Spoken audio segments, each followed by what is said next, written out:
In this video, we continue working on trying to get it so that we can save our drawings using the default Java serialization. Hopefully maybe even read them back in. Where we finished off last time, we had this problem that we found that color is not serializable, and there's nothing we can do about it because Scala FX Scene Paint Color is not something that we wrote. It's something that's in the library. Now, why they chose to not make it serializable, that's harder to answer. But we have to deal with the fact that that is the decision that they made. And we're here inside of our draw rectangle. Of course, our draw text also has a color associated with it. I have a draw maze here. We'll have to explore that. And the draw transform does not have a color associated with it, but it probably has other issues as well. Okay, so how do we make it so that we can save the color? Well, we talked previously about doing custom serialization, and that's what we need to do here. So we need to do a private def of write object, and this is going to take an object output stream, and it returns unit,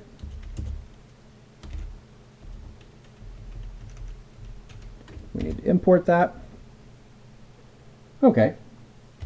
Remember that when you do the write object, you start with the default write object, and then we're going to write anything that it is that we need to write out in addition to that. So we don't want to write the color. We can't write the color. In fact, to make sure that doesn't happen, we should probably label it as transient. Okay. So now the color won't be written, but instead we have to write that information. Well, it's not hard. The color is just 4 doubles. So we want to write color dot red, and this version is actually just color dot red. We'll copy that, paste, paste, paste, and also write out green, blue, and opacity. So that handles the writing. We should also, while we are here, write the read object, which takes an object input stream, returns unit, and it starts off by calling, actually let's do the import, and then we'll get a default read object there.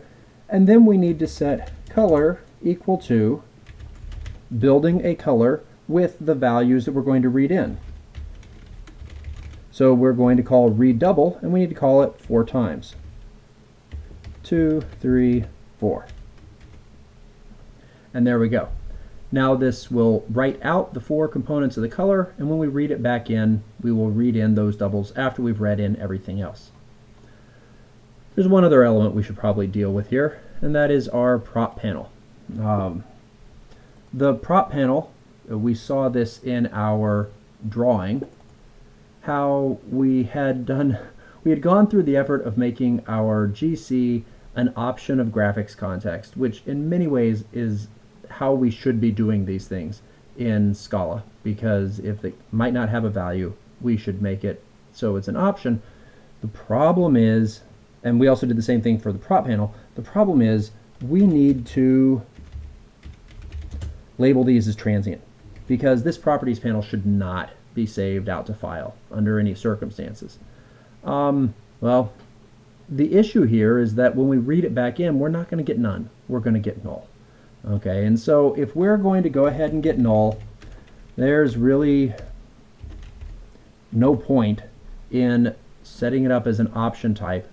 We're just going to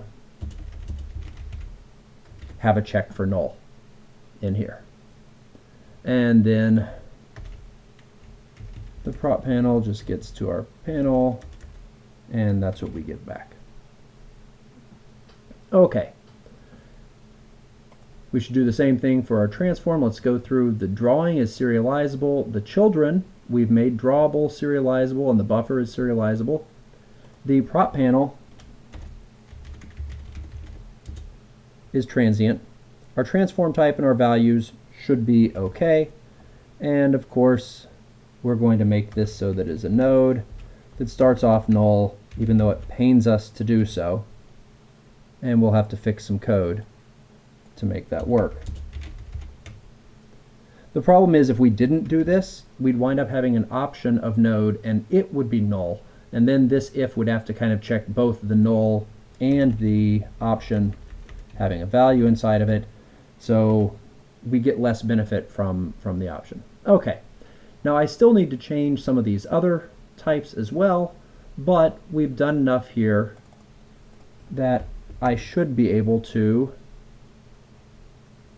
run this, add a rectangle, and then save it as a binary, replace, and there were no exceptions. So let's check. Let's do an xxd on drawing.bin. Okay, file's there. It's a somewhat larger file than what we had written out before using serialization.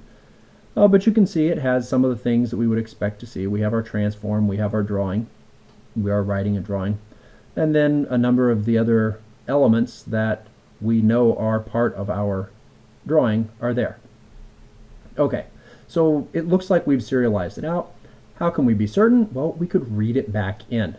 So we already have an open item in addition to the save item. We could make it so that the open item has an on action.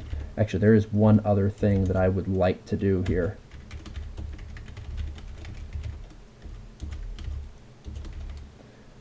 And that is the fact that when we save something, I'd like to make the tab list that file name.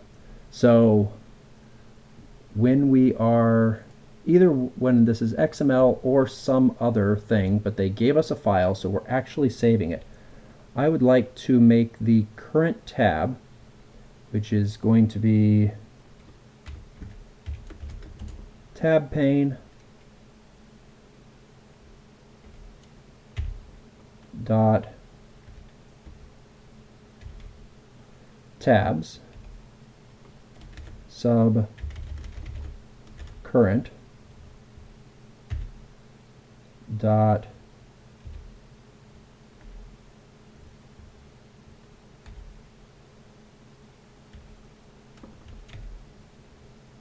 text equals file dot get name. We'll see how that works if we run this again. Once again, I'm going to add a drawable of a rectangle. This time we'll actually make the rectangle a different color. That way we'll be able to check to see, and I'll make its width 200 and shift it down 50. And that way if this saves, when we load it back in, we'll definitely be able to tell.